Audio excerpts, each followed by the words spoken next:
It's not that hard. What are you doing? Just stuffing your face with chips? I'm eating. Yeah, chips.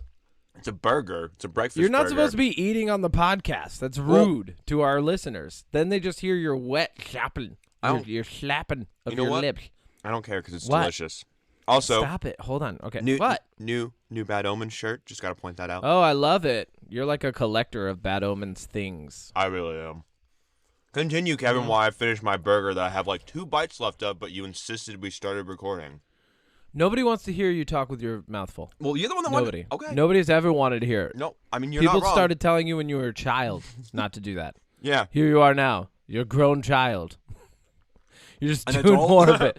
A grown child. So anyway, so I get into Skype and I'm in there before you because I'm ready for the podcast when you're not. I was a minute early, but okay. And Skype has a thing from Bing in there now, right? Because Bing is still alive somehow. Somehow Bing has returned. That's the dialogue in this movie. But it goes, it was like, it's the AI thing for, it's like, hey, here's Copilot. It's from Bing and you can talk to it. And then it gives you a sample prompt, and I don't know if Skype and Bing have already collected enough information on me where the initial prompt, it wasn't like search for ask about restaurants or the weather or anything. It was write dialogue for a pirate. that was the prompt that it told me to give it. Like the AI was like, hey Kevin, I know you can't resist clicking on this. So I did. Cause I can't. You're right, AI. You are intelligent now. You aren't just a large language model anymore. You're a smart boy. And I clicked on it, and it says, matey, here be a snippet of a pirate's dialogue for ye. Oh, God. Pirate captain, avast ye scurvy dogs. Hoist the colors and set sail for the horizon. There be a storm brewing, and I've got a feeling in me bones that treasure awaits us beyond the squall. First mate, aye, captain. The crew's ready, and the ship's as sturdy as the day it were built. We'll follow ye to the end of the earth and back, so long as there's gold in it for us. Pirate captain, that's the spirit. Keep a weather eye open and a man in the crow's nest. I don't want any surprises unless it's a Spanish galleon ripe for plundering. I like how he's like, good job for only wanting gold out of this adventure. And then the crew's like, "Arr to the wait, this is the whole crew. Arr to the crow's nest I go, Captain." There's like 30 people up there just hanging off. If there be ships to rob or lands to claim, we'll be the first to know. And then the pirate captain says, "Good." Now let's catch the wind and show these seas what the Black Pearl. Oh, it's the Black Pearl and her crew are made for. I was gonna say, Yarr. This AI went to all 5 Pirates of the Caribbean movie and just took And lines just from wrote everybody this. and smushed them together. My favorite thing is that it just says crew for R to the crow's nest I go. I just assume it's all like 40 other dudes on the ship. They're just like hanging all off just the side. scaling the crow's nest. Just fucking. Oh, God. Oh, my God. Oh, that is too funny. That's a beautiful way to start Saturday. Here's another great thing. It prompts me to follow up with the dialogue that we've gone with. And then it just goes, no. What's their favorite drink? Let's click it. Rum. What's their favorite drink? It's a bunch of pirates. I don't know. We're going to find out. Copilot is typing right now. Come on, Copilot. We're locked into the favorite drink of a pirate is often romanticized as rum. Tales and hold on. It's still going? Wait, hold on. That's the end of the sentence. It's rum. Full stop. Tales from when the sea frequently mentions pirates' fondness for this particular spirit, which was widely available during the golden age of piracy. Here's how a pirate might express their preference. Pirate captain, arr! When the sun dips below the horizon and the stars be our only light, there be nothing I crave more than a hearty swig of rum. This is like an ad campaign. This feels like it a warms clickbait the article. bones and stirs the soul. It does. First mate, the dark spiced rum be like liquid gold to us sea dogs. It's like the lifeblood of any true buccaneer and a fine reward after a day of hard hard plundering. Oh, they plundered the ship. We have plot development here. This sounds... Pirate captain. Oh, so fetch the rum, me hearties, and let's make merry. For tonight, we drink to fortune and adventure on the high seas. I hate every part of this because this sounds like a clickbait article written by AI talking about AI doing stuff for pirates. This is actually the opening dialogue to. This is actually the opening dialogue to Rebel Moon 3.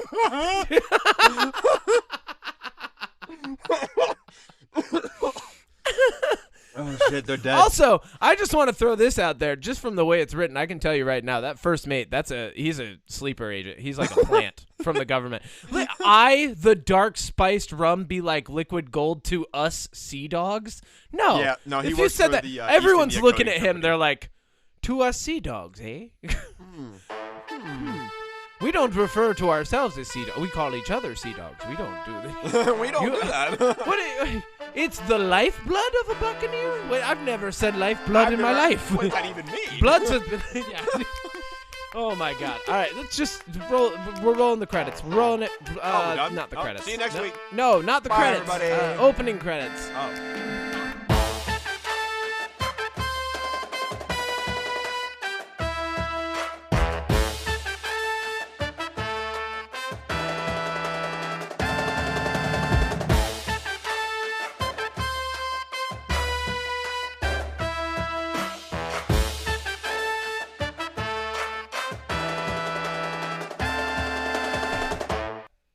There's so much going on. It's distracted me. You know what? Let's just read pirate dialogue for the rest of the episode. I mean, we could. You're shaking your head no, but I know that you mean yar. I mean yar. Yar. You are the captain. What am I to say, you know? I am you the are captain. The captain. Let's see. Okay, hold on. Hold on. I don't actually want to read pirate dialogue. Write me an intro. Oh, here we go. To the Unpop podcast. Let's do it. Where I am the captain. And Odie's the chef. My best friend, Odie Matthews. They, them. Is the chef. This is going to be awful, and I love it. Write me an intro to the Unpop podcast where I am the captain and my best friend Odie Matthews, they, them is the chef. All right. This is the intro this week. Let's do it. Here we go. Ahoy, listeners, and welcome aboard the Unpop podcast.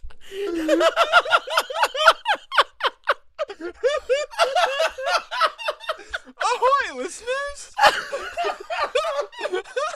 What are we, a cruise line? And welcome to the Unpop podcast, the only show that sails the uncharted waters of unpopular opinions.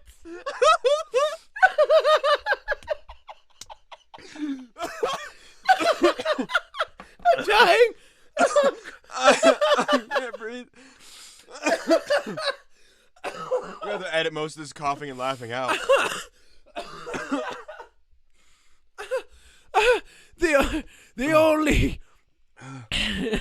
The only show that sails the uncharted waters of unpopular opinions and hidden treasures of thought. I'm your host, the captain of contrarian currents, ready to navigate through the fog of mainstream chatter with a compass of curiosity. Wow, this is actually fucking good. What is this? And with me is the master of the galley, the culinary corsair, who can turn even the blandest of beans into a feast fit for a pirate king, Odie Matthews. They're not just stirring pots and pans, but also stirring up the pot of conversation with spicy takes and flavorful facts. Damn, that's pretty close to what you say. So batten down the hatches and raise the anchor as we set sail on a voyage of discovery, debate, and delicious discourse. Whether you're here for the banter or the bounty of knowledge, we promise to keep ye entertained from the crow's nest to the keel. Welcome to the Unpop Podcast, where the only thing we don't rebel against is a good story. Let's dive in. Oh my God. Holy fuck. That was a ride. I love that I'm still a pirate. Yeah. Look at that. That was beautiful. That was beautiful. All right, real intro. 3, 2, 1. On time, every time. Welcome back to the Unpop Podcast. I am your Capitan Todo Siempre, Kevin Miner. He, him, with me as always is Ahoy. The chef, Odie Matthews. They, them, cooking up some delicious conversation, perhaps? Yeah. Oh, you are, hold on, you're a culinary corsair. I am a culinary corsair. I'm keeping this for the next time. You should. When we, inevitably, there's going to be a pirate thing that comes out. Absolutely. We're going to come back to this. It's going to be great. Oh, my God. If that was a ride. Jesus Christ. Oh, my eyes hurt. That was beautiful. Yeah. Okay, let's get right into it. It's the end of season 2 of the podcast. Sure is. Yep, sure is. Are you making pirate puns still? Is that where we're going? Are we just doing that the whole time? It sure is, Kevin. So let's walk the plank and see what's out there. Arrgh, we walked the plank of perilous parables this season on the podcast. I'm not as good as the AI. No. We're out of a job. Yeah, we're done. This is what's welcome to the end of season 2. We've officially we've been ousted by AI. The singularity is fast approaching. We insulted surrender all to your season. digital lords. Yeah, We deserve this.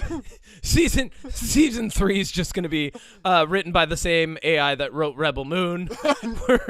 we're just this is what we're locked into now. I hope everybody really liked Cora, the one character whose name I can remember from that film. Yeah. I hope everybody liked her. And all the other... Because that's all we're getting is more Rebel Moon after this. Jesus Christ. We're wow. on the poop deck.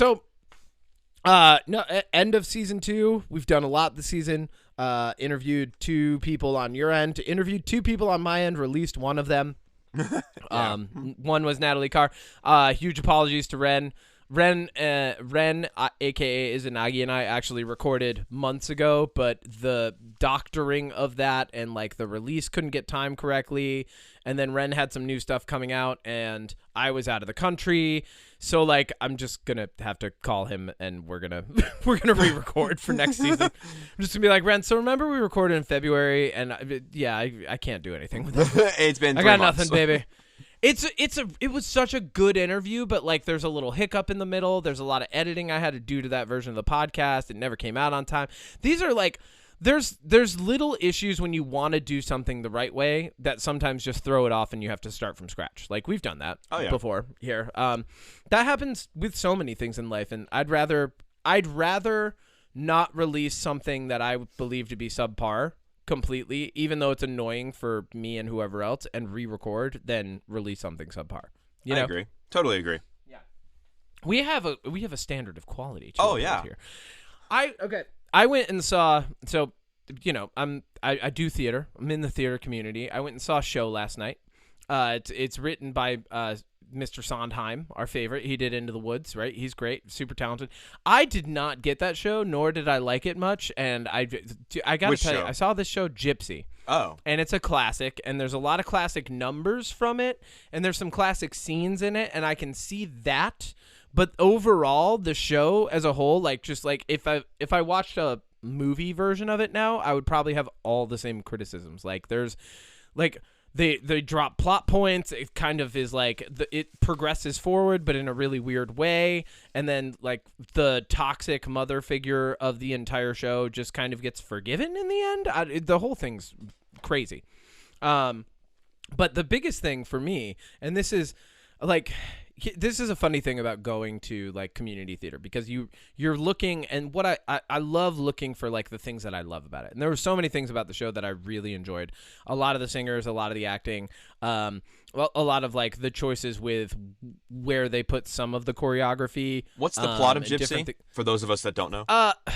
So 2 daughters to a like psychotic, overbearing mother figure are performing a vaudeville style act, and this is toward the tail end of vaudeville days, and then it kind of follows them through the ages. One of the daughters ends up leaving, another daughter sticks with her and then becomes a burlesque dancer and like becomes the world's most famous burlesque dancer, and then the mom feels left out because she has nothing left to do, but then they just resolve it at the end, even though the mom's been like just mentally unhealthy and abusive essentially this girl's whole life. And I was like, I don't think we're getting the right lesson out of this one. I don't think that's what we should be pulling from here, Sondheim. But like one of the daughters runs off with a character who she's had almost no scenes with, and they do it off stage. And like when the daughter Louise explains it, she's like, June ran off with this guy named Tulsa, because that's where we picked him up from, like, or whatever, like, but like she's like, they ran off together. I was like, well, that's more dramatic and interesting than anything else going on here right now, so why did we not get that? But there was the people who run this theater, there's so many different things that you have to juggle when you're putting on a show like that. And one of the things that you have to juggle is how you do scene changes. And they did the absolute best they could, but I swear to God, it was like, I thank them for not making them longer. I thank them for doing what they could do with the scene changes. But every single scene change happened during a blackout, and there was so much that changed that it would take sometimes upwards of a minute. So like we're just sitting there in the dark with the band vamping, and just a personal thing, that's hell for me, because eventually the band was like looping some of the vamps, so like they would get to the point where it would end, and then the vamp would start over because they hadn't finished changing over the scene yet. So like I'm just sitting there and it ends, and I'm like, okay, cool, lights up and we'll continue the show. And then we didn't, and I was like, I'm leaning over to Stephanie and I'm like, this is hell. Like, why couldn't this be done fast? Like, and then all of a sudden it's like 11 o'clock at night and we're getting out of the show. And I'm like, that was way longer than it should have been. And I know exactly why. But like I said, you're doing everything that you possibly can. Like, people are just doing the best. Like, they don't always it's community theater, you know, it's for the love of the theater. It's like, that's like showing up, like, you can't criticize it too hard. That's like showing up to a little league game and like analyzing pitches and hits, you know, like no. No, don't raise the bar too high. Yeah. Or like, yeah, you can't be too hard on that stuff. Like, especially like your friend's first independent film, you know, you got to be supportive more than you are like, you know, a critic. But anyway, what have you been up to this week, Odie? How's everything going? How do you feel about the end of the season? Here we are. It's good. We're at the end, which is the end of stuff, because there's a beginning and an end. Because AI is going to take over? Yeah, I'm out. Actually, my brain just short-circuited on me. It's been a very busy year so far for you especially. Yeah. And you said we've done a lot. We've covered a lot this season, and I was thinking about all the episodes, and I was like, we covered Rebel Moon Part 1, which was back in like November on this season. And then we ended up covering Rebel Moon Part 2, which came out 3 years later. It's crazy. Yeah. Yeah. It was nuts. We covered Rebel Moon 2. We went over Dune. We interviewed Natalie Carr. Fallout. We had like so many different. We went over all of the Fast and the Furious. Yeah, and Fallout. Yep. You did 2 deep dives this season. I did. You are free from doing a deep dive next season if you want. No, we gotta do the you've we gotta been do the Fast and alleviated Furious spinoff if you would like. Oh God. And the TV show. And the web series and the graphic novel, we gotta do all that Fast and Furious content. So. For Fast and Furious? Yeah. Oh, God. I'm just kidding. Great. None of I that can't exists. wait. Oh, good. Thank God. But the fact that you thought it did says a lot about that franchise. Yeah, I'm not paying attention to it, but if you told me that stuff existed for it, I'd be like, I'd believe you. Here's one thing that I know we need to cover next season, and I'm going to throw this out there right now: buddy cop comedies. Oh, my for God, sure. yes. Because Bad Boys 4 is coming out. Yeah. With Will Smith and Lawrence. seemingly now diabetic Martin Lawrence. Yeah. Like, I saw the preview and I'm like, did they force him to shoot this? He doesn't look well. Like, he looks like this was a challenge. And I love Martin Lawrence. Martin was like one of my favorite TV shows growing up. I still watch it sometimes. Like, I'll go back and watch reruns of that shit. I know that when they did the third one, they had to sign on for 2. So it might have been because that one came out in like Oh, 2020. it's contractual. It might be like a case where it was like, oh, by the way, don't forget you still got to do Bad Boys 4. And then Martin Lawrence can be like, you mean Bad Boys for Life, which was the third movies of the Bad Boys franchise? And they were like, nah, Bad Boys Ride or Die because we messed up the naming convention, but you're still contracted. So get on set, Martin Lawrence.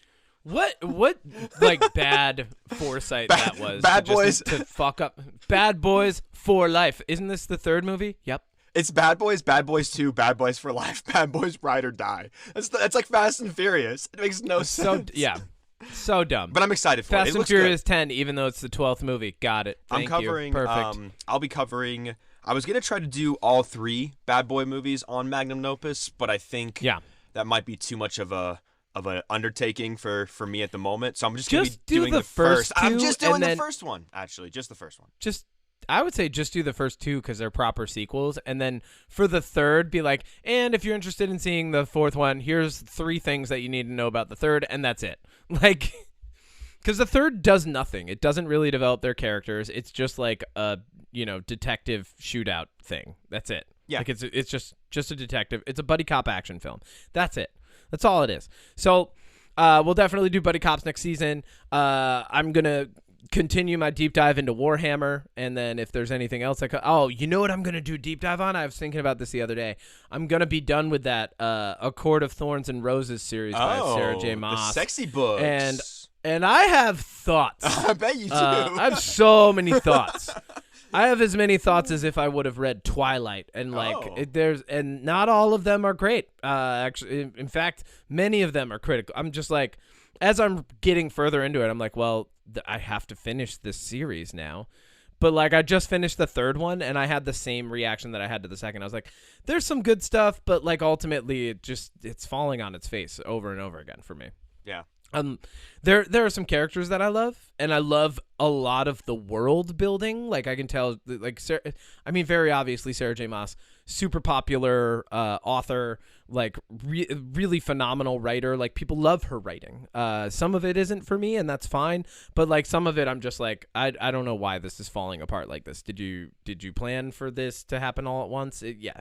Anyway, but I'd love to talk about that next season. We've got Independence Day coming up, so we definitely have to do a super patriotic episode. Ha! Or we can talk about the movies Independence Day and Independence Day Resurgence. I have not seen Independence Day Resurgence. It's bad. Yeah? Is that our bad movie next season? Is that what we're doing? We're getting into bad movies? Oh, so I was going to do Independence Day and Independence Day 2 for Magnum Opus, but you should. I'm not, because 3 days after the 4th of July, the movie Twisters comes out. Oh, yeah, we're doing that. Yeah. Well, okay, hold on. That can actually be it's a pretty our movie. American episode. I mean, Glenn Powell, who's like the staple Texan in this movie, that's pretty American. And there's a Dodge truck. What's more American than tornadoes destroying Midwestern homes? Oh, my God, you're absolutely right. So, right? Actually, for the whole month of July, I am doing disaster movies, like natural disaster movies. So like hurricane. Oh, nice. More hurricane, tornado, earthquake, like the movie San Andreas with The Rock, Geostorm with Jerry B. So July's going to be a fun month because I love those kind of movies.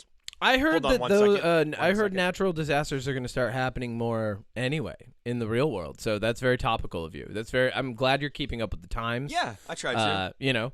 We're about to have a new category of hurricane that'll eventually touch down on the United States. According to Hurricane Heist. Death and destruction. Yep. Oh, you want to know my big accomplishment this week? It's going to sound super minimal, but I was over the moon. My Hurricane Heist video was at 998 views for like 4 weeks. Like, it did really well when it released, and then it hit 998 and it just stopped. Yep. And today, it finally crossed over the 1K mark. Woo! Party music. Yeah. We did it. Good job. So that was my big, I'm super happy moment. That's awesome. Yeah. Well, congrats. Yeah, dude, Magnum Opus is going well. It's only a matter of time before you leave this podcast, captained by a sleeper agent from communist Russia, to go do something else. Yeah. Well, I mean, when I hit the big leagues, I'm not coming with you. Yeah, you are. You definitely are. You're not coming with me, Kev. No, I'm leaving you here. You're going to have to find another chef. Nope. You have to come with me because I can't steer ship by myself. All right, that's fine. I'm cool with that. Yeah, let's do a quick little recap of how the year's been going so far. I'm gonna look at some of our episode titles actually while we're talking. I did this morning actually. I was going over it. Fast and Furious, Dune, the 3 different interviews that we did. Two of them kind of bag related. Yeah, well, kind of. Yeah, well, I mean, they were. Well, that's Aaron and Bo. You do what you know. Aaron and Bo. Yeah. There were actually technically 2 episodes on Dune. We got the episode where we announced that we're in a hole. Madam Web. We covered more of microtransactions and the TikTok ban. AI generated Godzilla Kong, which is really funny because now we've AI generated our intro. Yeah. We've come full circle. I like the Jason movie Statham. Oh, yep, Jason Stathams. We did that. We went over Fallout in 2 different episodes, and we covered Warhammer 40K. I had a lot of fun covering Warhammer 40K, and I actually had a few people reach out after last week's episode and just go, I did not know there was that much in Warhammer 40K, and thank you. And then I was like, here, go to these podcasts if you want more. But I'm actually, after doing that, I did a little more digging into Warhammer 40K and kind of like and was like, okay, there's some detail. Like, I know that some of the details I had were, I don't want to say like half right, but they were like mostly right, and there was a little bit more that I could have added to it because I was like, there's more lore here, and I know that I either knew it or like have like heard it or skimmed past it before. But I was digging into it, and yeah, it's huge, man. Like, there's these huge pieces of this universe because it's kind of like Star Wars in that there's a lot of things that are canon because they get confirmed by Games Workshop later, like after the fans have already kind of like spin foiled it into existence. Games Workshop will be like, oh yeah, that's a thing. Oh yeah. Or there's stuff that Games Workshop is like, and this is part of the universe now, and like the fandom either reluctantly accepts it or like resists but eventually gives up.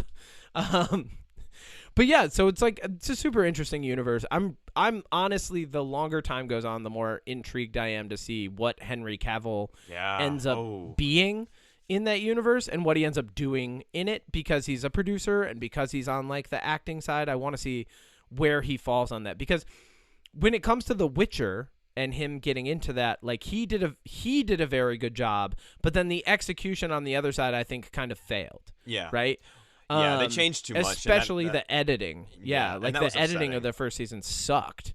So there were a lot of things in The Witcher that I feel like if you don't know a lot about how things get made, you'll kind of point at Henry Cavill and you'll point at like Netflix and you'll be like, you guys did it wrong. But there's directorial and writing choices that were made that I think just totally effed up everything. Yeah, absolutely. And that's part of the reason he left. That's why we have a different Witcher now. Like he got this offer from Games Workshop, but at the same time, he was in this place where he cared very much about the material, and then it seems like other people didn't so much. Like, when you have that rift, it's better to part ways and bring on someone who can actually like play to the strengths of the writer director and maybe make something better. Who knows? Maybe it'll improve with Cavill gone and that little bit of a desperation resolved. Yeah. That's why I think Warhammer is going to be solid, because he has more creative control. So I think it'll be more accurate to the source. Yeah. But in being accurate to the source, I still think it's going to be a very good story. Yeah. The crazy thing in my mind is like, I'm like, there's going to be a need for so much CGI in that universe. Yeah. That I'm like, how is that going to play out? Like, does the budget become unsustainable? Like, does it overwhelmingly succeed and then still get canceled because of the budget? Because that happens sometimes. Does it become animated? I wish if it was all animated, that would actually be better. Yeah, I agree. Because you could just do all CGI animation, and I feel like, we already had the success of Arcane. Like, Arcane season 2 comes out this fall, and I'm pumped. Like, Blue Eye Samurai is another good example too. Blue Eye, like that style of it's like the evolved version of cell shade animation. Yeah, it's like Spider-Verse too, a little bit for another reference. Yeah, it's a little bit Spider-Verse-y. It actually, when I said cell shading, I was actually thinking of the old. Remember, Spider-Man was on MTV for a hot minute in like that comic book cell shady animation. It's like that. It's definitely, I think, that style of animation would actually, yes, it would lend itself kind of perfectly to the Warhammer universe, I agree. especially because you can do so much with that. If they did that, I would be supremely happy. The other thing I'd actually be happy with, and this is something that I don't think I really brought up when I was going into the deep dive, but like another thing that I thought about was it would be cool to see the universe expand out from a perspective that isn't one that already exists in the games. Like I think it would be cool to see somebody on a planet who's like entering the Guard, right? Because the Guard are regular guardsmen in the Warhammer universe. They're regular size. They're not like huge. Like the Primarchs and all like the main characters that Henry Cavill could play. They're gigantic. They're way bigger than every other man. Like they're like 6 foot, 7 foot, 8 foot bunch. I don't know why. I'm just singing the song from Beetlejuice now. But like they're huge though, but like if you had somebody who was just like a normal person on a planet and then maybe like the Gene Stealers are there and they're trying to they're like, why are these people acting weird? And like, oh, is there a government conspiracy? But it turns out their planet's just being seeded by the Tyranids so they can take it over and consume it. Like that would be a cool plot, you know, or like somebody delving somewhere that they shouldn't and like encountering chaos and like, just like there's so many different things that you could do in that universe that don't require the insane proportions in CG, but like who knows what they're gonna go for. Yeah, I think animated would be cool. I mean, I would love to see live action personally. I think that would be really cool. But to your point, a lot of CGI, a lot of big budgets probably. I mean, look at Lord of the Rings. The only reason that got renewed for a season 2 is because Amazon probably didn't want to admit that it being the most expensive show of all time and not doing very well. Like they probably were just like, yeah, we'll renew it and pretend like everything's fine. I'm excited for Lord of the Rings season 2. Like, I'm genuinely excited to see Sauron's story. I kind of don't care that, like, there's all this, like, drama around the first season. And, like, they tried to write the female character in the same way that we don't like male characters to be written, right? Like, she's always right and everybody else is wrong at their own risk and peril. And, like, a lot of things run into that issue. I find myself saying that a lot, like where like I call it the Avengers plot armor issue. Oh yeah. Where like all of a sudden the stakes are lowered because of certain characters in the room, and you're like, well, yeah, so everything's gonna be fine because this character's here, and we know that. So what's the point now of watching this entire scene when we know how it's gonna end? Like, because it's a lot of those scenes, especially in like Avengers films, like they're building up the tension of the scene so that they can release it with action or comedy or whatever it is. But like you see it coming and you know that there's no actual like real like danger or stakes at hand because this person's just going to solve the problem, which ends up being like the first couple times you do that, it's acceptable. You know, like the first Iron Man movie, you're like, okay, cool. Yeah. The first, the first Thor movie, any of these movies, you're kind of like, you're in it because it's the coolness effect, but the coolness effect wears off and you have to like have them be more grounded eventually, you know? Yeah, no, absolutely. Yeah. And so even though they did that, I still, and even though it turns out Mount Doom was part of a giant evil Rube Goldberg contraption, which was probably the funniest and like, it's my favorite moment of the entire show, but also I was laughing. Like I was laughing at it and kind of like, this is bad, but at the same time I was like, this is also really entertaining. Like they have like there's this whole sword that's central to the plot. Spoiler alerts for fucking the Rings of Power that nobody ever watched or is watching. But there's like this sword and they like stick it in like you think it's going to be like a sword, like it's meant for like bringing Sauron back or whatever, but it's a key and it turns a stone and the stone like triggers a dam and the dam releases water and the water goes into these tunnels that have been dug and were part of the plot. And like they dump a bunch of water into a giant vent of magma and that creates Mount Doom. And here's why I was both laughing and enjoyed that. It's funny because it's a fucking Rube Goldberg contraption. That's so cartoony. You've taken this like evil dude who could have done anything to create Mount Doom, right? Like there could have been so many other ways that it happened, but instead his whole idea is a Rube Goldberg contraption. Yeah, it involving a fort that was there that like I don't even know if it was an evil fort to begin with. It might have. There's a lot going on there that didn't properly get like strung along to set up the Rube Goldberg contraption. But at the same time, for a show that's fantastical, there's actually a really amazing thing that happened with physics there, because the ultra fast cooling of a magma filled vent under a mountain would actually cause a gigantic explosion.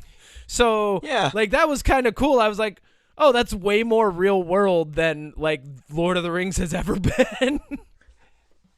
Applying actual science to a like landful of magic. Real science. Yeah, I was like, oh, that's actually kind of cool that's how Mount Doom was created. And then of course it gets sustained through evil sorcery because it's still a magical world. Yeah, we got to add that little element on top. Yeah, but that was good. I'm looking forward to season 2. I want to see the story of Sauron, and also, I mean, it's funny. I didn't realize until I did my deep dive on Lord of the Rings. I am a Lord of the Rings nerd because, like, I probably talk about it once a month. Like, somewhere, even in just random conversation, even like someone else will bring it up and I'll like grab onto the topic, or it'll come up and I'll make like a meme joke from the movies and someone will get it and then we're talking about it, you know? Like, I'm a Lord of the Rings nerd. Yeah. That's where it's at, baby. Nothing wrong with that. I'm just a nerd. I do that with Star Wars all the time. I literally bring up Star Wars probably more than once a month. You are a Star Wars nerd. How dare you? Here's a quick thing. I thought The Acolyte was going to come out on May 4th. No, I was did. like, what are we going to get on May 4th? And we didn't. What did we get? Did a we trailer get for The Acolyte. and then there was like the Star Wars Legends thing came out, I think, on May 4th. But that was it. Yeah. It was like a bunch of short films. Yeah, not a lot. Right? Okay. So not a lot of Star Wars news. But we are still in the thick of, and I'd like to check in on this. We're still in the thick of what I'm calling like Requel, prequel, remake-ageddon. Yeah. Remake, reboot-ageddon, right? Like, everybody and their mom is still redoing properties this year. Yep. Absolutely. So let's do a quick check-in. What remakes, prequels, and requels and reboots have you seen, Odie, this year? This year? Like movies that came out this year, or just ones that I've watched this year in general? Just like that are coming out this year. Like what do we got out that's on the docket? What have we done? Mr. and Mrs. Smith, I covered that one. That was great. I love Mr. and Mrs. Smith. Renewed for season 2, by the way. Roadhouse, which is getting a sequel. Roadhouse, phenomenal. That one was really good. I'm okay with that one getting a sequel too. Like, I'm totally down. That's the best one so far this year. Yes, we have. The Crow is still coming out. We got The Crow coming. Speak No Evil, which is a remake of the. I think Speak No Evil. Yeah, but is it a French film? I can't remember. It came out like a year ago. It came out, like end of 2022.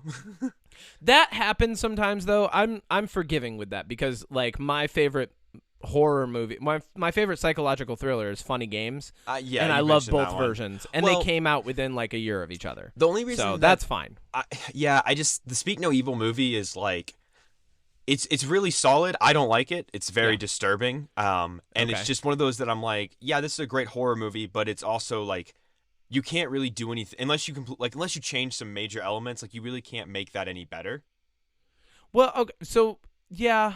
Because a lot of so the Funny Games the American version isn't, I wouldn't say better or worse than the German version, and it's the same concept. And I think here's what happens: a movie like that wins a bunch of film festival awards, and then somebody over here buys the rights to make it again, so that we have the English version, because they see the idea of making more profit in just having the American accessible version available, rather than like Parasite.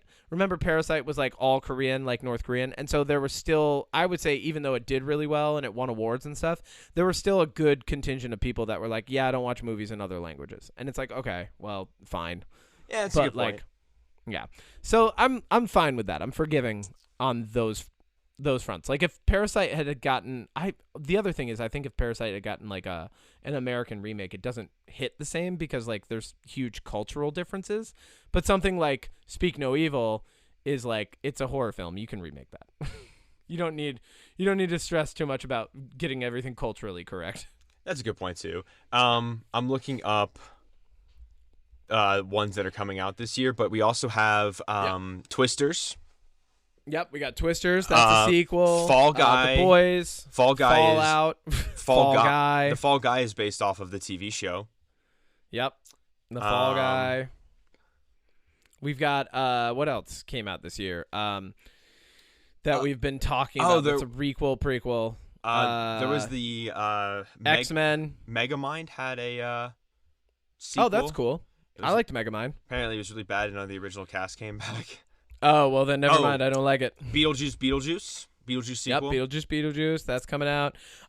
Dude, there's so much this year that people are just dipping back into franchises, and some of them are franchises like I'm surprised by some of the ones that people are just they're grabbing back into, and like and by people I mean the companies that are choosing to produce these things. They're just like grabbing franchises and going, all right, yeah, let's do that. Like Parasite Beverly Hills got Cop a live 5 action is coming out this year. Oh God, see, yeah, Yep. this is exactly what I'm talking about. We talked about Bad Boys 4, obviously. Yep.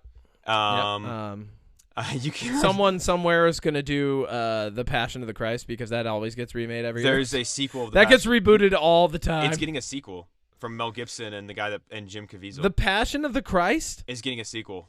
I'm so glad I was correct on that. That just Wait. gets remade or touched on all the time. When's There's it coming The out? Chosen came out. That's all about the disciples. It's called Passion of the Christ Resurrection, and it comes out next year.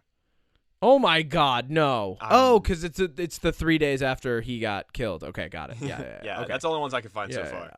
So Okay, fun, whatever. I mean, so it's just going to be covering like more of the disciples then. That makes sense. And of course, he's piggybacking on the back of I don't know if you've heard of this, but the Chosen, it's like an international phenomenon. It's telling the story of the disciples, kind of like fictional history, but using the Bible as the main template for it. Like, have you heard about this? Have you seen it? Anything? Yeah, a little bit. It's huge. People are loving it.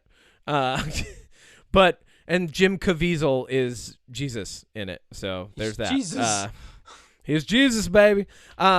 He's a bad guy. He's apparently a really bad guy. I don't know these things. Okay, so the Weekly Planet did an episode like a week ago about celebrity drama. It was talking about the drama going around with The Rock about how he was like late to set and everything.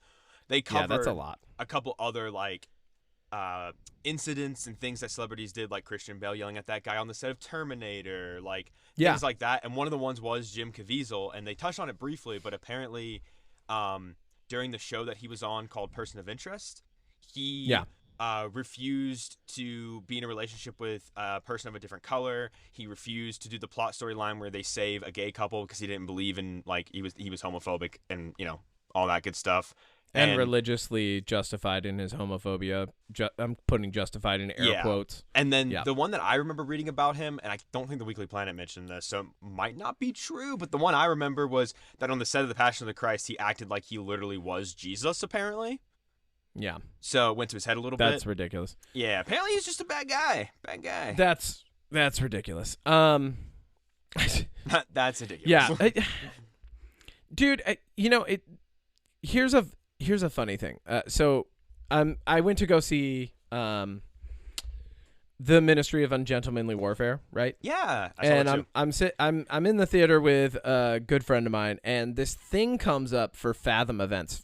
There's two things I want to touch on actually from the previews. First off, did you see a preview for Johnny Depp or should I say Johnny Depp in a French Fathom movie event called Jean du Barry? Yes, I did. That looks insane, I want to see that just because I want to be flabbergasted. Like, I feel like watching that, I'm just going to be floored. It's either going to blow me away. My expectation for this is it's either going to blow me away or it's going to be super, super bad. So bad. So it's I'm good. really excited either way because both ways will entertain me. If it's in the middle, that's the only way I end up being pissed is if it's okay. If it's just then I'll walk out and I'll be like, why couldn't you guys either like exceed or just like suck? Yeah. Like succeed or suck. Right? When does that come that's out? what you should have done here. You should have succeeded or sucked.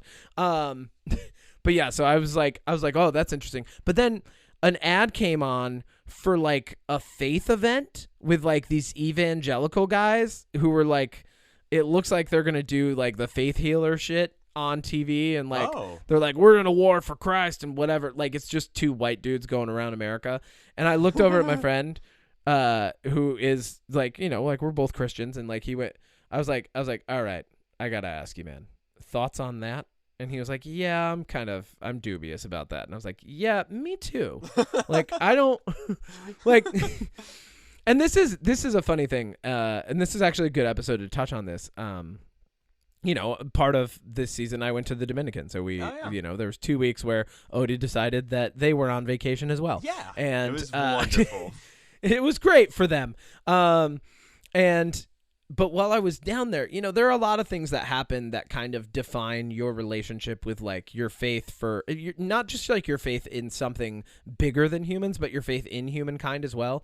Part of the reason I go on that trip every year is because I have a base level of faith in the good nature of mankind that like compels me to do that, to uphold that not only for myself but for others. But like, while I'm down there, there are moments where like we're seeing different things, you know, like we're communicating with the universe and with people and with like the entire experience a little bit different. And, you know, that becomes relevant. And I think what's really healthy in that is it doesn't turn into a heated debate the way many things can here in our country, like when we're back here in the States, right? And I think I'm grateful that things can become a debate so easily here, because it's a sign that like, yes, we're still first world, and that's a luxury. Like to debate things that we debate in this country is a luxury, and to say I'm grateful for it seems counterintuitive, but I'm grateful for the idea that we are in such a state of like, we can actually have these debates. We have the comfort to have them. And a thing that I think I didn't bring up on the podcast last year when I got back from this trip, but something that I'm more comfortable bringing up now is like, I'm on a mission trip with a bunch of Christians, and some of them are evangelical. I am not. Like, I am not an evangelical Christian. I don't think that like, and some Christians will probably hear this and just be like, this is blasphemy. I'm like, I don't believe that woman was fashioned from a rib. I think that's a really nice metaphor. I think that like there's an interesting thing to pull from that, but nothing more than that. You know, like I believe in evolution. I believe in like, I don't believe in evolution. I know that evolution has occurred, right? I know that gravity's a thing. I know that we're in a star system. Like these are things that are empirical, that are part of the physical world that I don't just believe in. I recognize them. Yeah. Right. I recognize the evidence thereof, and I'm very grounded in reality. And so, you know, there are people who are more into the like, I would say the mysticism and mythology of Christianity than I am. And I love the mythology of every religion because they're all so interesting, but like there is a mythology to Christianity, and the more closely you adhere to the King James, which is, let's face it, that's what most Christians are reading. They're reading the King James translation of a bunch of stories.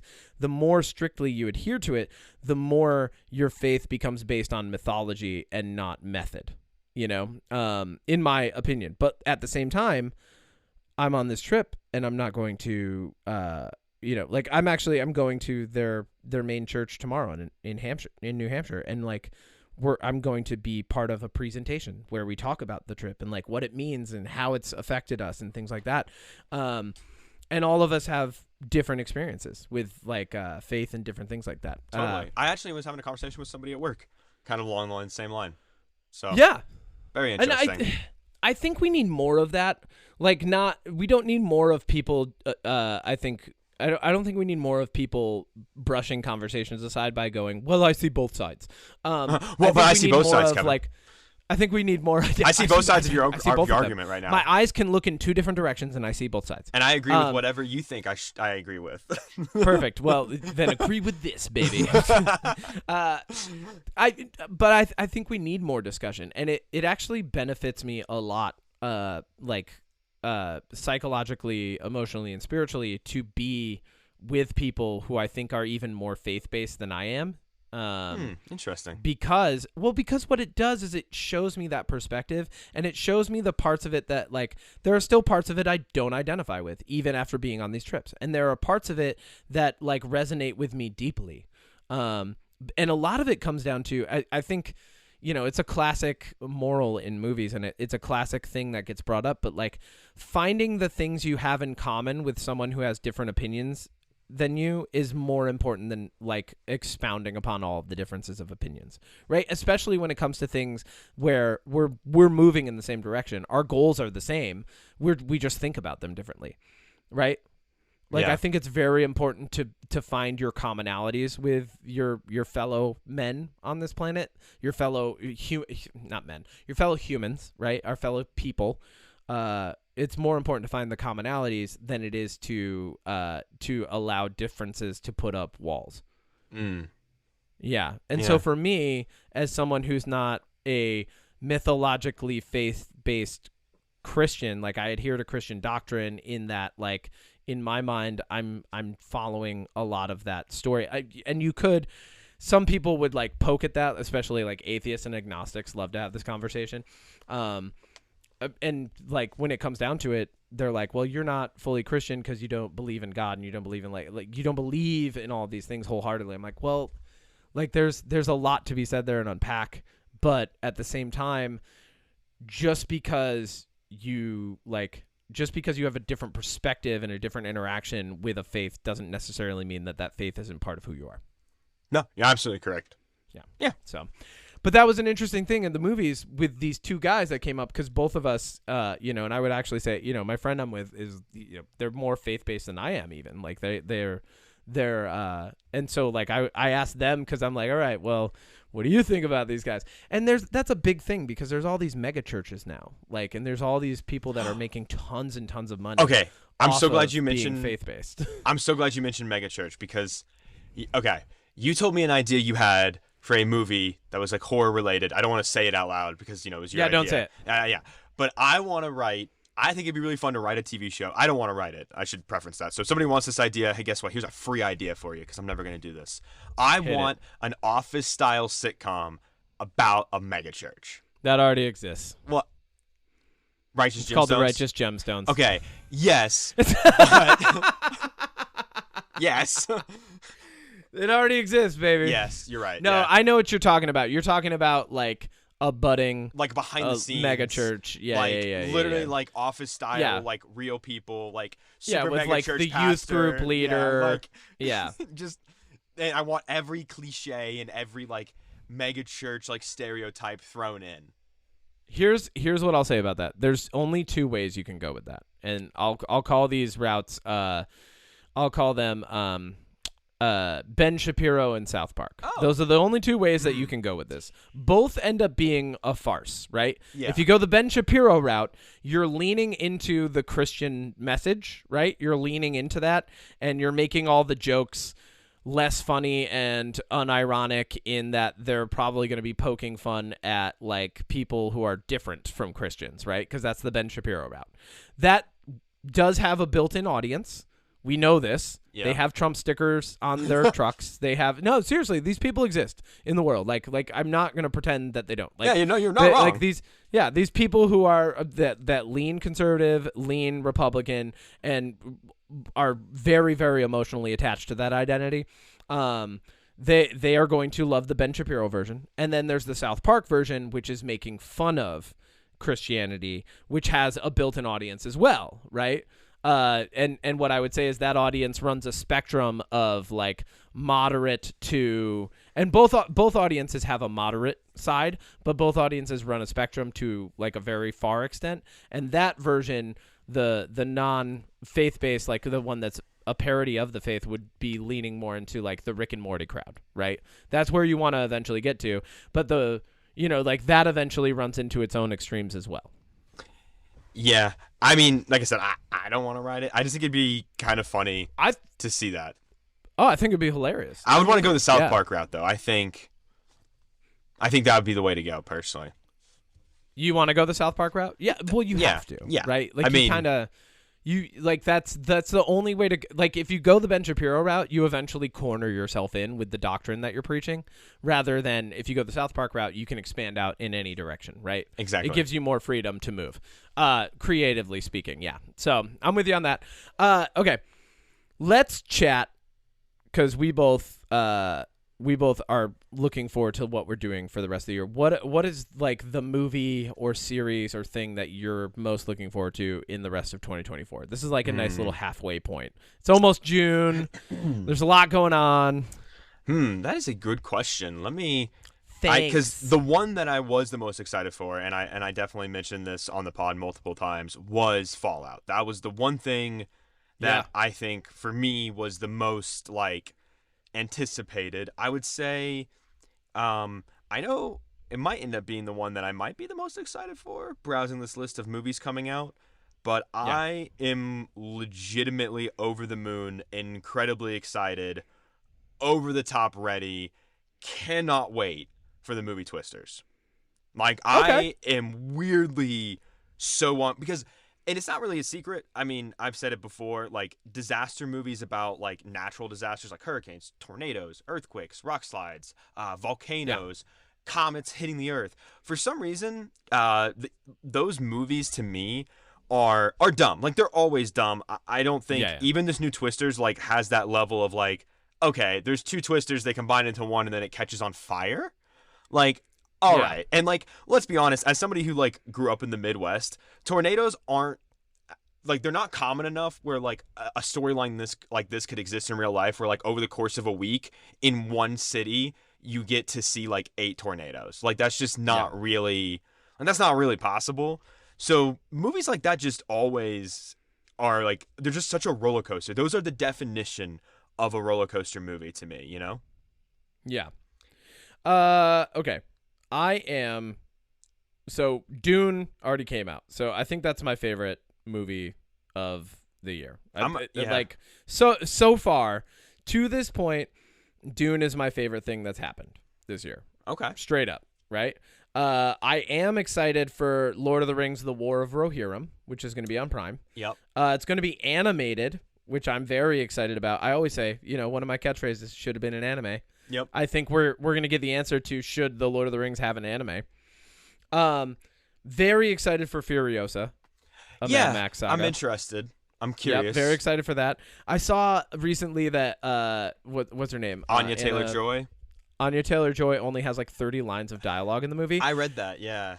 To which I say, did anybody else watch the Mad Max with Tom Hardy? Because he only has like 30 lines of dialogue. That was intentional, I think. I think what they're going to be doing is drawing a parallel between the two characters, because even Charlize Theron in that movie doesn't have a ton of dialogue. No, not really. Right? That whole movie doesn't have a ton of dialogue. You don't need a ton of dialogue. It's the post-apocalyptic wasteland of the future. Like you don't need it. Here's something that might be bad that I'm excited for. Kraven the Hunter. Okay, I weirdly want to see that. Same. Thank you. I feel like, and I never say this. I never say this. I feel like Sony might get it right. You know what? Honestly, I've watched every Spum movie, and the only one that I enjoyed, but not for the reasons I think you're supposed to, was Venom 2. That movie was weirdly fun. But Kraven the Hunter doesn't look like any of the Venom. It definitely doesn't look like Madam fucking Web, which is the worst movie I've seen this year. I think it could be something. And honestly, Aaron Taylor Johnson alone, he looks really committed to that role. And like also ripped as fuck. And I think even if nothing else, I think I'll leave the movie going, man, that guy was ripped as fuck. Dude, like so ripped. That was so cool. Like I'll be like, I'm just impressed with how in shape he is. Like that's I think I'm gonna finally go see The Fall Guy, which has him in it. I think I'm finally gonna go see that tonight. I know. Yeah, he's the bad guy in it, isn't he? I think so. You remember how at the beginning of the year I was like, I'm gonna go see every major release every weekend. That stopped immediately. Yeah, that did not happen. Because I looked at the movie schedule and I was just like, oh, this is too much. I don't care about half of these. Yeah. Joker, Folie à Deux. Do not care about that movie at all. I am excited about that. I saw that it's going to be a musical and I was like, I'm in. A Quiet Place, day one. I'm not into that. No, I didn't watch the second one because to me, honestly, the first one was so good and I loved the story that the second one didn't interest me, and that one definitely doesn't interest me. The Garfield movie. I could care fucking less. Okay. Deadpool and Wolverine? Yeah, but that, to me, like, I'm excited for that, but I'm also a little nervous. Can I tell? I honestly feel like those, like the Deadpool movies, like I almost treat them like stand-up specials. Like I'm like, I wonder what jokes they're gonna tell. You know, like that's kind of what it's about for me at this point.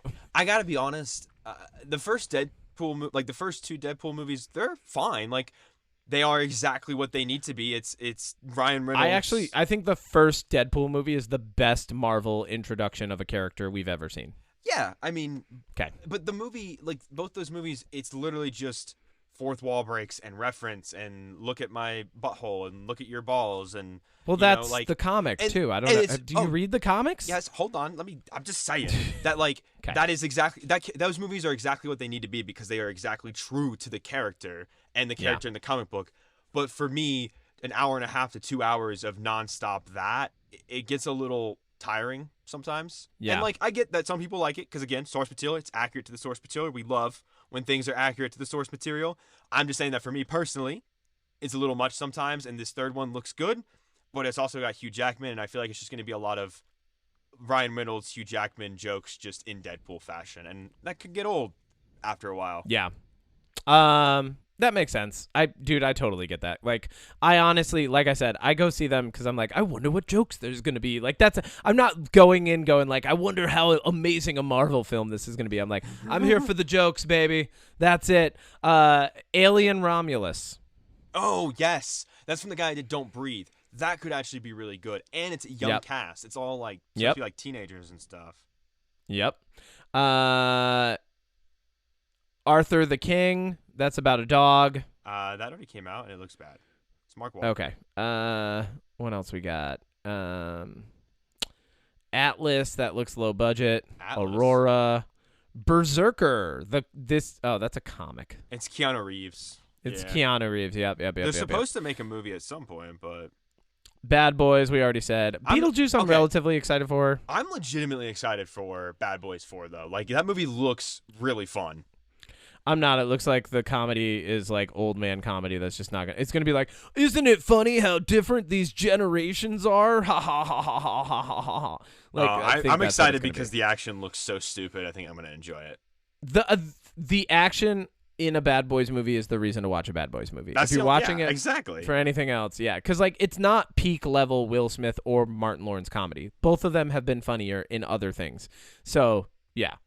Yeah. Like Martin Lawrence in Nothing to Lose is one of my favorite things ever. He crushed it. Like he's so good. And Will Smith is probably like at peak level comedy in the first two Men in Black movies. You know, like Borderlands, skip.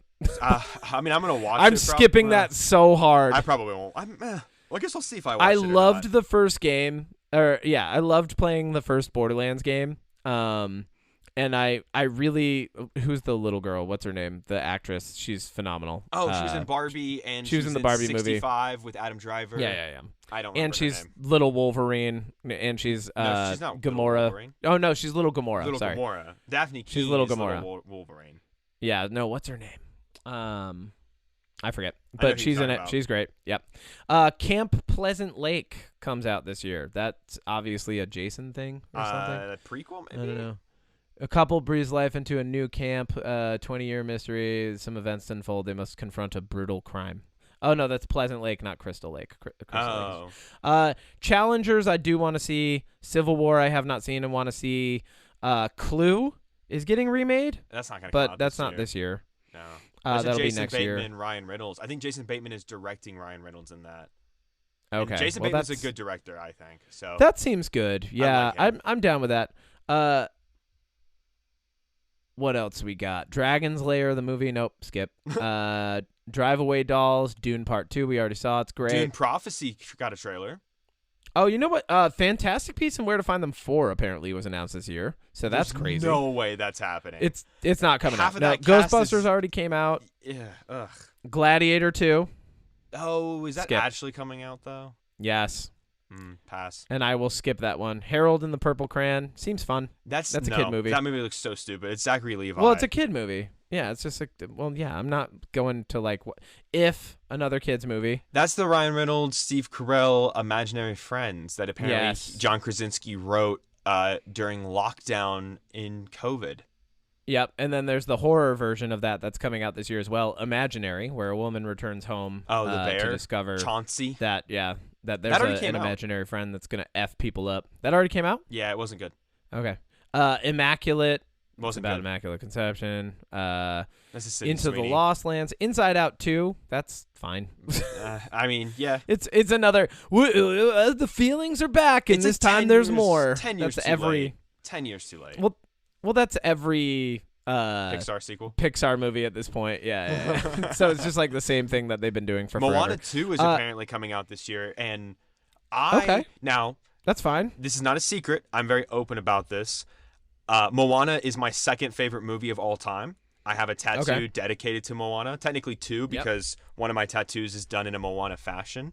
I am the biggest Moana supporter, but I gotta be honest, the sequel really worries me because of everything I've heard about it.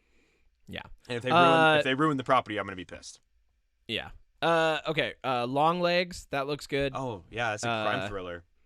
Yeah, I don't know what's going on with it, but it's got Nicolas Cage. It's got Nicolas Cage, and it's like a serial killer type thing. I'm kind of in. Maxine, I am 100% in on. That's the third one in the X trilogy. Yes, and I love Mia Goth in that trilogy. Mia like Goth she's is cool. she's crushing it. Like she's already cemented a place as a cult classic horror actress just by being in the first two. Yes. She's killing it. She's great. I can't wait to see that. And it's mostly for her and for Ty West's writing. I think he does a very good job. Here's a good thing. I'll bring that up later. Actually, I've got another thing to bring up. Metal Gear Solid got announced, but it's not coming out. Moana 2. Yep, there's Moana 2. Monkey Man.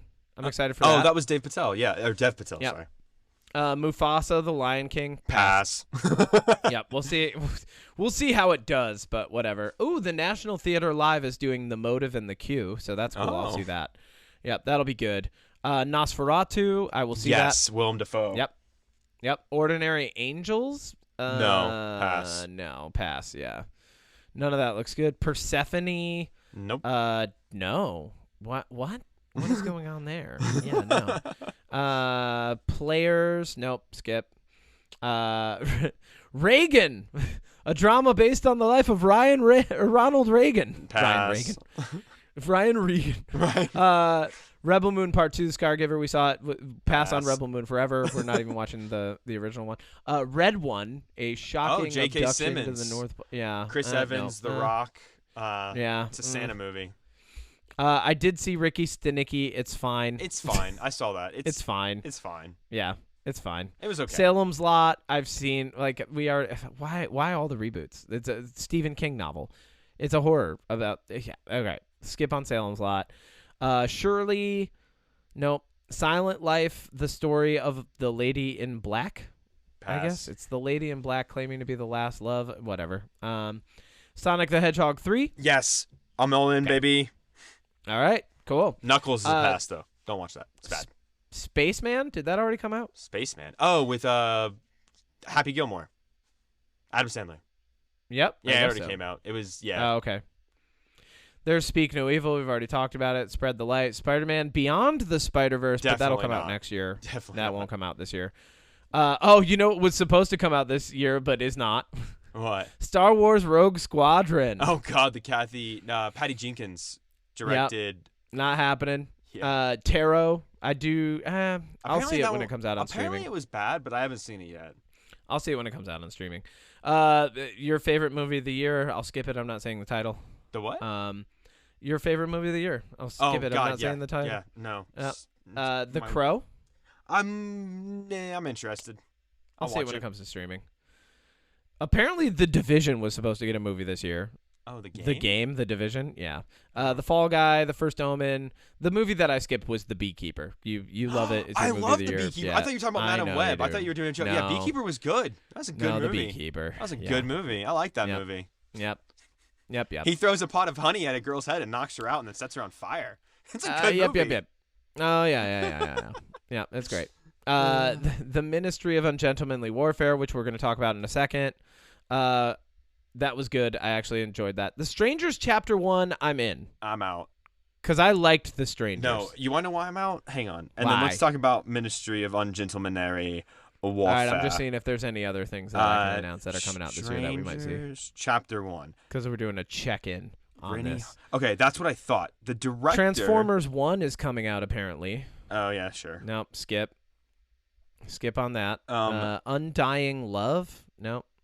That's right. Unfrosted. Oh, I do want to see Unfrosted. That's pass. the comedy about the Pop-Tart, the race to release, like, Pop-Tarts. Yeah, but I hate Jerry Seinfeld, so I'll pass. What? All right, whatever. Yeah, he sucks. Wicked is coming out. I'm gonna have to see it for theater. For theater. Winnie the Pooh, Blood and Honey 2. Didn't see the first one. I'll skip. And Your Monster with Melissa Barrera.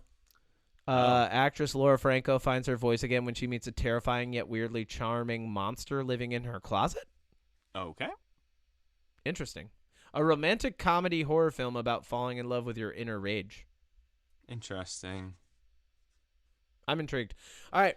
So, what were you going to bring up? What were we talking about before? Oh, the director of... we get into the Ministry of Ungentlemanly Warfare. The director of Strangers Chapter 1 or whatever has just directed a lot of really mediocre to bad movies, and that movie just doesn't look interesting enough for me to... Okay.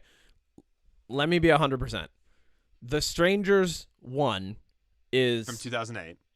Is not the best psychological thriller I've ever seen. It's not the best horror I've ever seen. It's not the best slasher I've ever seen.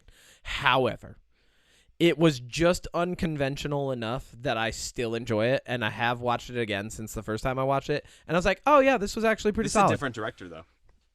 Oh, well, that sucks. All right. He did, like... well, maybe it won't be good. Maybe it will. He did Die Hard 2, Cliffhanger, Deep Blue Sea, the movie The Covenant with Sebastian Stan from the mid-2000s, Exorcist The Beginning, which is a really bad movie from the mid-2000s. Yep. Yeah, he's not got a great track record. Well, whatever. We'll see what happens. Maybe he'll do better with this one. But yeah, there's definitely I saw and you have seen the Ministry of Ungentlemanly Warfare. How do you rate it on a scale of one bullet to infinite and seemingly not needing to reload bullets, because that's what this movie feels like. Feels like people either have one bullet or that they have unlimited ammo. Yeah. Like someone entered a cheat code and is just playing a game. That's what this movie felt like. So what do you rate it on that? This movie does feel like a Call of Duty campaign. Is it like a full clip? Is it? It's like one bushel of arrows that Jack Reacher shoots into people that go all the way through. It's definitely, yeah, it's in that realm. We'll do action movie spoilers right here. Looks like there's some spoilers up ahead. All right. So Ministry of Ungentlemanly Warfare. First off, my first note from the entire thing, Henry Cavill and what's his name? Alan Ritchson. Oh yeah. They are just gigantic men. Oh my God, like, are they ever? Like bigger than everybody else in this film, and it's established in the very beginning with like the very normal sized Nazis coming onto their boat. There's not even a big Nazi for them to fight. Like there's not even like another guy who's like big and muscular where they're like, oh, this might be the tough fight. Nope. There's not even that moment. Like everyone else is just normal sized and they're huge. And that's what I mean. Watching this movie was like watching someone play a video game with cheat codes. Oh yeah. Like I don't think there was a single moment in this movie where I was like, oh, they're in trouble. Like it's just a bunch of like glorified action and killing in the name of freedom and the British Empire. Real quick, I want to go over some of the cast because I think this cast is more staffed than people think. But the cast is stacked. It's got very good actors. Alex Pettyfer, who is he danced with Magic Michael back in Magic Mike times. Yep. You've got Carrie Ells. Carrie Elwes. Yeah, who obviously Who's Princess in everything Bride. this year. Yeah. From Rebel Moon 2 to... Oh my God, he was in Rebel Moon 2. I forgot about that. He was. He's all over the place. Where did he come from? He's like, he came out of nowhere. He was also in that Knuckles. guy from The Princess Bride. He was He's also just in in Knuckles. everything now. I just realized Yeah, that. he's in everything now. I don't know what's going on this year. You also Good for him though. Paycheck, banger year. Yeah, right. He's just cashing in. Carrie Elwes is just showing up on set and doing stuff. He's still one step ahead of The Rock because he's showing up. Yeah, right. Hey, there you go. The evil Nazi guy in this is played by Till Schweiger, who's from Inglourious Bastards, and he's so good. The woman in this she's from Baby Driver, and she's also in Fast and Furious Hobbs and Shaw. Yeah, she's phenomenal. Isa Gonzalez. But the best actor, and the one that I was surprised to see, is the man who played Snake Eyes himself. Henry Golding is in this. Who's that? He is the guy that blows stuff up. He doesn't have a very big role. Oh, no, he's great, though. I love him. He's awesome. He's in that great movie Snake Eyes. He's Snake Eyes? He is Snake Eyes? He's Snake Eyes. Oh, wow. Yeah. You just reviewed that. That's crazy. Yeah, that's what a coincidence. Everybody go to Magnum Opus and watch Odie's review of Snake Eyes. They did a phenomenal job. You saw it? Of course, I watch all your videos and like them at least every single time. Yeah, so this movie, let's do a brief overview of the plot. Basically, ragtag. It's Guy Ritchie's World War II Expendables. Suicide Squad and Glorious Bastards. Like, that's what it is. Like, it's 100%. It felt even more like the Suicide Squad. Like, yeah, it did. Here's the thing, it's somehow less campy than the Suicide Squad and more campy. Like, it's less campy in the bad ways that the Suicide Squad was. Like, the Suicide Squad is like a bunch of dumb one-liners that should just be in a comic, not like because they're easier to read in a comic, and they don't deliver well in the movie. And this had less of that.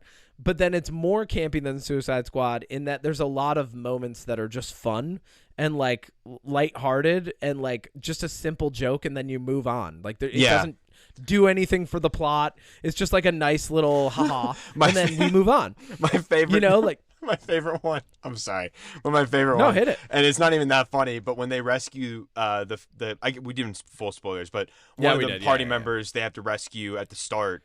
And he's chained up, and there's like jumper cables on his nipples. And when Alan Richards' character walks in, he's like, "What happened to your nipples?" It was really funny, the delivery and like the timing. And he's just like, "Do you want to like get him off of me by any chance?" No, he's gonna sit there and like, stare. Can you at turn him? that off? The battery's still on. Like not that. Like a lot of really good action moments where that established. And the other thing is like they didn't do the tough guy thing that the Expendables does, where like everybody's so tough that everyone gets one-liners and punches and all that. Like it wasn't perfect like that, but everyone.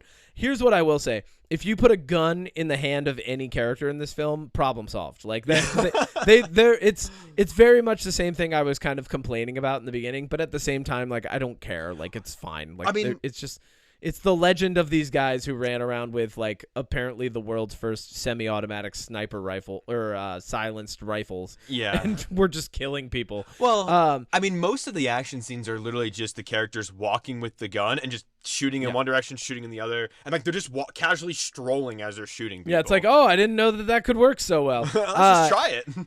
So continuing the plot, Henry Cavill, he plays a dirty bastard man whose last name is Marshall or whatever, right? It's like something Marshall. Yeah. And he gets recruited. He gets taken out of prison by the British government, and they're like, "We're gonna send you. We're gonna need you to do a Suicide Squad on this. You got to go down and do a mission. If you get captured by the Nazis, you'll get tortured to death. If you get captured by the British, you go straight back to jail. What do you say?" And he's like, "I want all your cigars and this scotch because I am a thieving man, and give me your coat as well." And yes, I accept the job. I love the coat bit. The coat bit the entire movie, trying to get his hands on a coat.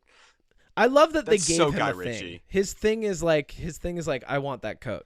Like whenever he sees a coat that's like a whenever there's a coat upgrade, Henry Cavill's in on it.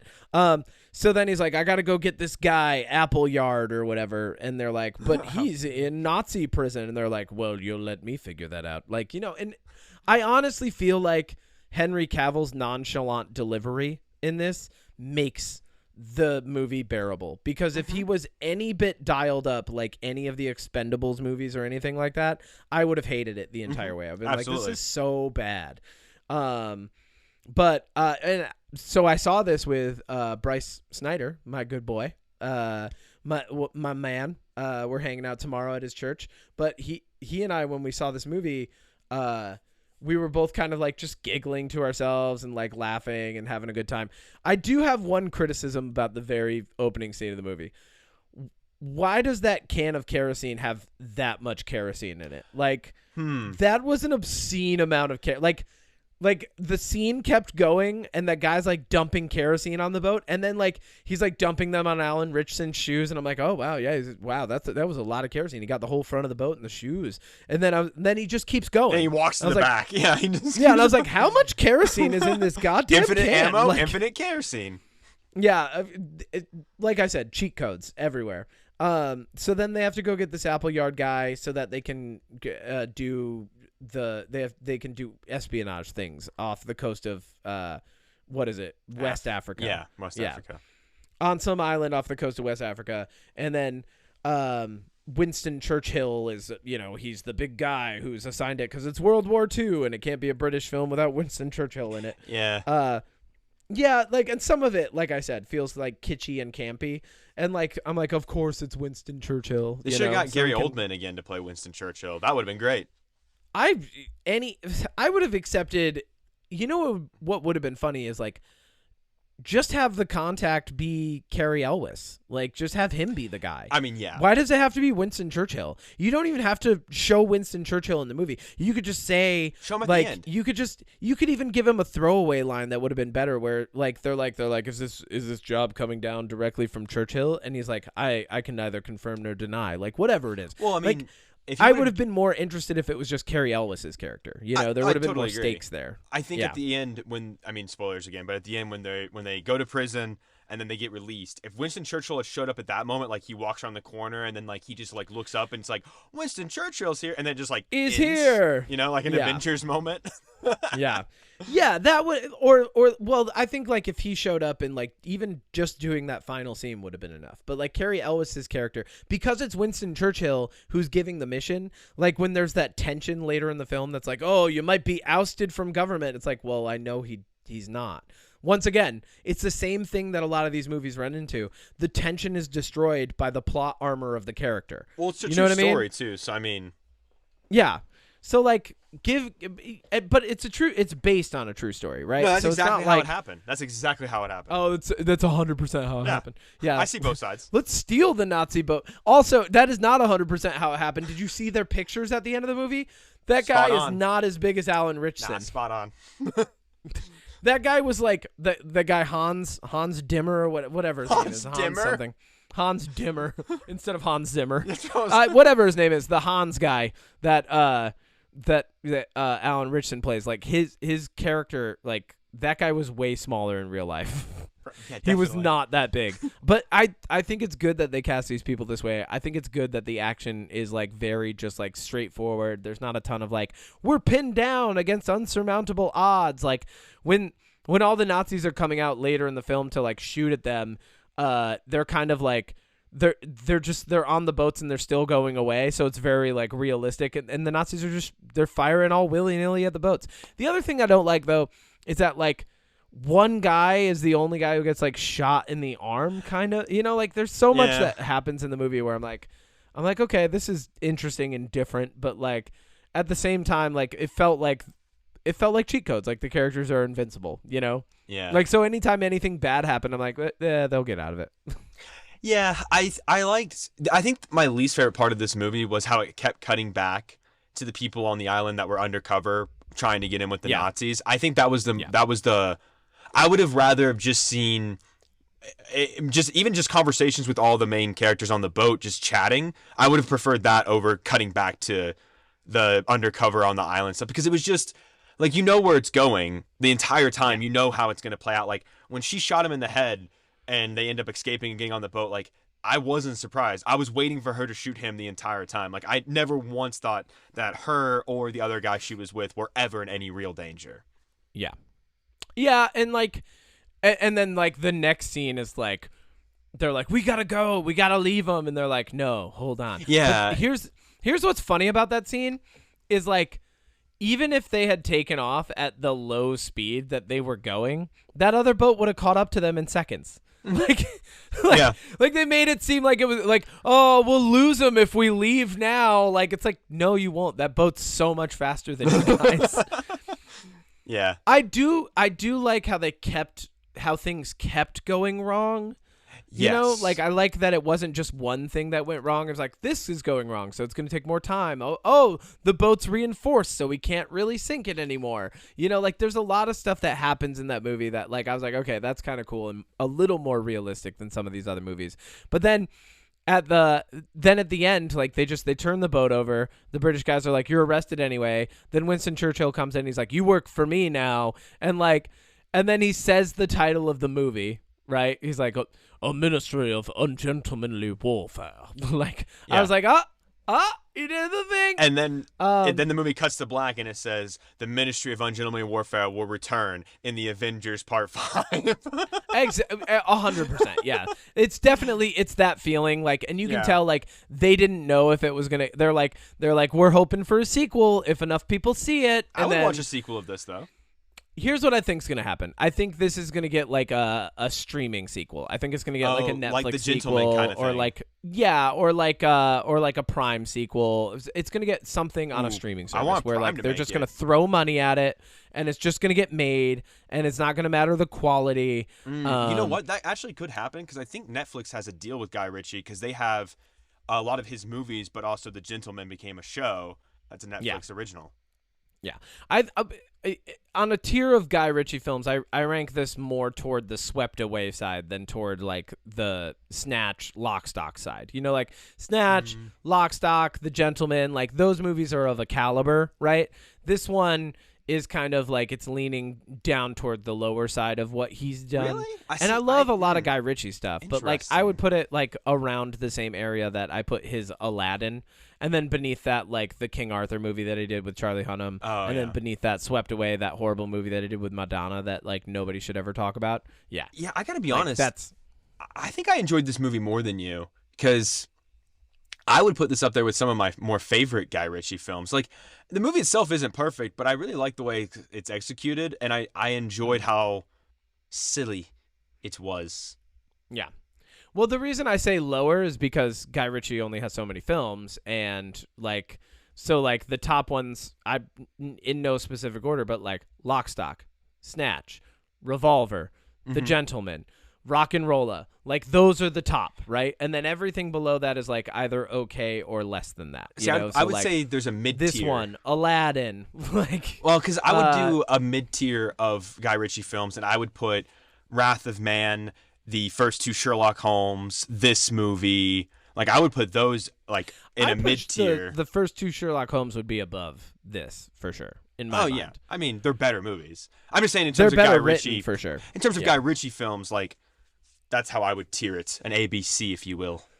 I think this one kind of strikes the midline. I'm with you on it. Like, I enjoyed it, but at the end of the day, I was like, okay, cool, but not by no means my favorite Guy Ritchie thing. Like, and not only that, Guy Ritchie, I loved The Gentleman, the show. Like, I really enjoyed watching that. Henry Golding's also in that movie too. I just realized it was so good. Yeah. But yeah, I mean, all in all, I give it. You know, it was fun. It is fun. It's a fun movie. I give it a fun time action movie. At least a full clip of Automatic Bullets review. Yes. That's what I got on that. Yeah, it's exactly what you expect. Yeah, that's it. It's good. So I would say if anybody's looking to see it, definitely watch it. It's probably going to be out on streaming like next week. I would say it's going to be out soon. It'll be fun. I think I might actually try to go see The Fall Guy tonight, just because that's going to be out on streaming soon. Well, I kind of want to see it in theaters because I do love Ryan Gosling, and I think that might be a movie that you need to see on the big screen. Yeah, there's like bigger action stunts and things like it's that. like King Kong Godzilla. Like, I love that movie because I saw it on the big screen. I will never watch it again, but yeah, you've got to see it on the big stuff like that. You just have to see on the big screen. Like Twisters. Is Deadpool the only Marvel thing that we're getting this year? Yeah, only Marvel movie. Wow. We're getting, I think, 2 TV shows. I mean, technically Craven, but like, yeah. But yeah, for So weird. MCU, yeah, scaling back. Finally, that's a good thing, I think. No, that is good. We talked about this. We talked about superhero fatigue last year. Oh, Boys season 4. Speaking of superhero fatigue, aha! that's the other big one that I think I'm excited for. Yeah, I'm excited for that too. I always love the Boys. Yeah. Boys is phenomenal. That's great. What's your jam this week, baby? So my jam, it came out last weekend, and I was going to talk about it, but I decided to talk about that album, The Process from Judah and the Lion, which, by the way, I'm still rocking out to. Very, very good. Yeah. But last weekend, Post Malone came out with a country song with a country artist who I'm not even going to bother to name because they're not a great person. But it's called I Had Some Help. And Post Malone tweeted back in 2015 that when he turned 30, he was going to become a country artist. And he is very much starting to lean that way after doing a song with Noah Kahan and now doing this song that's straight up country with another country artist. It's a very good It's a very good song. I'm not a huge country fan, but I genuinely believe that Post Malone could sing. He could do fucking opera, and I'd probably listen to him just because I like him that much. Like, he's just got one of those voices that I feel like really fits in a lot of different genres, and I'll listen to it if he's on it. So, good single. Good single. Post Malone's good. I like that. That's a solid one. My jam this week is new Demon Slayer for a TV show. New Demon Slayer season came out. I already saw the first episode in theaters, but I'm cool watching it again. I've been having a lot of fun watching it. That's been really, really good. And then my jam on the audio side is, and I don't know if you've heard of this, but MKG released 2 Star and the Dream Police, the album, and I have been jamming that. It's like weird and different and fun. Big recommendation on that. Like, definitely like more into like the hip hop, like it's like indie pop, hip hop, R&B realm. Like a lot of different genres kind of going on, a lot of different sounds. Like, yeah, really, really cool. Big recommendation on that. I need to listen to it more before I give it like a longer breakdown of a review or anything, but definitely a solid one. Nice. Very nice. Yeah, man. So moving forward, this podcast, as everyone knows, Odie and I have been very busy in our lives, but we were talking about this week, and I like the idea. I think moving forward, what's going to happen a lot, we still have our shared note where we're going over different topics that are coming up each week so that we're like setting them up. But I think on the front end, because you're doing your magnum opus and you're more engaged in content, I think a lot of what's going to be happening in the future is you're going to be bringing kind of the general topic, and I'm going to be showing up and assisting. You're going to be setting the volleyball up. I'm going to be helping you spike it down. We'll spike it down together at the same time. At the same time, holding hands. Well, and then on the back end, I'm going to be doing more of the editing, our production value, that kind of stuff. Absolutely. And so we've kind of split up detail a little bit, but I really like going that way because I have had less and less time to engage with what is coming out and like what's happening each week. So I think it would be good if you were like, yeah, hey, I want to talk about this week. Like we've got the buddy cop thing that we need to talk about. I think when the Wars of Rohirrim come out, we'll probably talk about that. There are a few things that are kind of automatic that I'm going to bring up. I also since you're more into it, like I would like to start talking about like what's going on with some of like the movies, shows, and music that we love and like the different cultures that we engage in.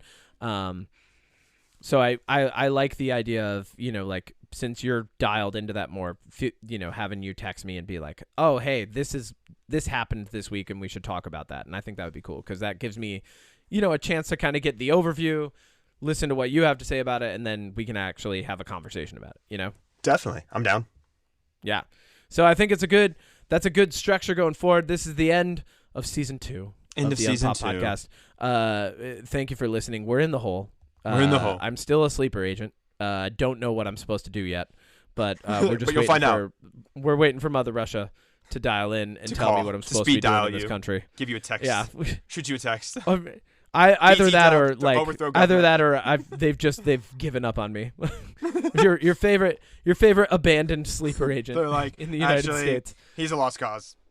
But I'll definitely have some really interesting things to talk about in the future. I've got a lot of reading lined up for the summer. I've got a lot of little adventures that are going on. I've got Sleep Token next week. I've got Idola in a month. I'm going to a lot of weddings and bachelor parties and things like that, and just kind of having like general real life experiences in like the sense of like just things that are constantly going on in different friend groups. So I think I'm going to have a lot to bring topically as far as that goes. But driving the main portion of the topic, the main portion of the podcast, which we started as a brand discussing, just different things in entertainment that we love. I think it's going to be really great having you be. You've been promoted, Odie. I've been promoted. You've been Hell yeah. promoted. You are no longer just the chef. Congrats! It's the end of the season, and you're promoted. You're not just Chef Odie anymore. Wow. You are Lieutenant Chef Odie. Lieutenant Chef. Is that good? Hold on. You talk for a minute. Give your acceptance speech for your new position while I look up if that's the proper title. You might get demoted immediately. I don't know. We're looking it up. Before this is taken from me, I just want to thank everybody who came out today to support me on this journey. Kevin gave me a very small space on the ship in order to cook up content, and I like to think that despite that size, my heart was big, and because big hearts equal big content, we were able to filet mignon it right into your mouths. And I just want to say thank you for this promotion, Kevin and our producers. Yep. Okay. Yep. Wow. Okay. Yep. Here what it a is. way! What a response here to it my is. speech. Yep. Move it along. Yep. You just played me out at the Oscars. Thank you, Chef Odie. You're This is the great. music at the Oscars telling people to leave. Great job. Yep. Get off. Oh God! I Google searched this, and this is an AI overview. Jesus Christ! We can't get away from it. You're in the AI world okay. now. Yeah. So you were just a chef before. Almost, I would say, a stowaway. In many ways. You are now Ensign Chef. Ensign. Odie Matthews. You mean ensign? Ensign, baby. You've reached the first rung It's ensign, of okay. this. If it's a Navy what? thing, if it's a Navy term, it's ensign. It's ENSIGN. Ensign. If it's a Navy rank, it's ensign. All right, you're ensign officer. Ensign Chef Odie Matthews. Yeah. Chef Ensign. I like that. Chef Ensign Odie Matthews. They them. Congrats. You've been promoted. I was a higher rank when I was actually in the military. What sucks. am I? Oh, I'm the captain, so you only got one other level you can rise before, because there's only one way that you can go up, and that's if I get promoted, because we're a package deal. I'm a captain right now. One day you'll be a colonel. The next level for me would be Admiral or Commodore. I don't know who promotes me, but if we get there, I think Matt Pfeiffer you'll promotes be you. short after. Oh, okay. I think Matt Pfeiffer. So I have to go to Matt Pfeiffer. You have to go to Matt Pfeiffer and be like, "Can I get promoted on my podcast that you're not involved with?" Here's an interesting thing I want to do real quick, because the AI keeps feeding me prompts that we started the podcast with. So to honor your new promotion to Ensign, I'm going to click this prompt that says, "Tell me more about Odie Matthews." From the AI that we've been conversing with. What a way to end the podcast. I want to let you know. Wow, the AI actually has the title of co-pilot already. Hey, like, it's a higher rank. This is the AI, you've been outranked by AI immediately on this podcast. Odie Matthews is a content creator with a focus on travel gear and lifestyle. What the fuck? They have a YouTube channel where they review various products like travel clothing, bags, and tech accessories, providing insights and tips from their experience. Odie is known for their practical advice and engaging content that appeals to travelers and everyday adventurers alike. In addition to their product reviews, Odie shares personal stories and experiences, which adds a personal touch to their channel. They also have a presence on social media platforms like Twitter, where they have shared updates and interact with their audience. I've never had a Twitter. It's clear that Odie Matthews is passionate about travel and enjoys helping others make informed decisions about their gear and their that's pretty crazy though. I don't like that would be a prompt. I don't like this. That's creepy and personal. That is creepy. And I've never had a Twitter. Oh, I've had a Twitter, and but then, I've never posted there. And then it uploaded creepy pictures of Asian ladies holding sunflowers. Well, that is what I look That like. was made by a designer AI that apparently is I don't know what is that? Hold on. There's a really funny prompt that it gave me as well that I could have clicked on instead of Odie, which was give me a topic. I don't like how much it knew about me. That's weird. Yeah. Welcome to the future, baby. Ugh, I hate it. You know, we started this season hating AI. Now we're using it. I'd still hate it, though. You're using it. My hands are clean. I also hate AI, but this is fun. It's kind of funny, though. I mean... An interesting topic for discussion. No. Hold on. Do it in the pirate voice. Do it in the pirate voice? Because the AI What? knows. Our AI needs to be a pirate. Our co-pilot is a pirate. Do it in the pirate voice. All right. I'm waiting for... This is so fun. I love this. I love that when we log into Skype, it's just here. Yar, gather round me hearties and lend your ears for an unpopular opinion from the depths of the briny deep. Ye may think that our fancy gadgets and gizmos be the wind and the sails of creativity, but I say nay. They be more like the siren's call, luring us to the shallows of imitation and complacency. We be adrift in a sea of information, where true treasures, the kind that sparks fire in ye soul, is as rare as a mermaid's tear. Technology, for all its glittering promise, be but a crutch for the unimaginative. What? What is this? A map deep. Where X marks the spot of someone else's thinking. And we're back. So weigh anchor and hoist the mizzen, me buccaneers, and let's set course for uncharted waters, where creativity can flourish away from the shadow of digital Jolly Roger. Wow. I absolutely love this experience. I love it. I love it and hate it all at the same time. This is a lot. What? Okay, this is how we're ending this. What other treasures await us on the Unpop podcast? AI predicting the future of our podcast, and we're done. On the Unpop podcast, ye can expect treasure trove of riches that'll make even the seasoned pirate's heart beat faster. Here's what awaits ye. Daring debates.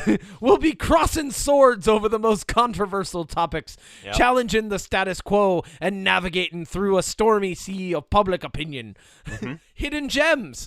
Discover stories and facts that have been buried and like forgotten loot, waiting to be unearthed by those brave enough to dig deeper. Uncharted territories. Explore ideas and perspectives that lie off the map, where X marks the spot for original thoughts. Culinary conquests. Odie Matthews will be cooking up a storm, sharing recipes and foodie adventures that'll tantalize your taste buds and nourish your noggin. You have to do food reviews this season. Okay. The AI says so. Okay. I guess Guest galleons will be boarding the ships of special guests, plundering their knowledge for experience for all to share.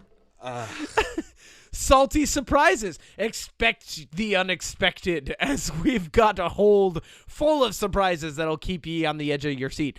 So hoist the Jolly Roger. I love how it always ends with this thing. Like we have not hoisted anything yet. like every time it's done, it's like, so hoist it already. Hoist the Jolly Roger and join us on the Unpop podcast, where the winds of free thought fill our sails and no horizon is too distant. Yar! Let's set sail and let the grand adventure begin. Do we have pirate music? We do now. We do now.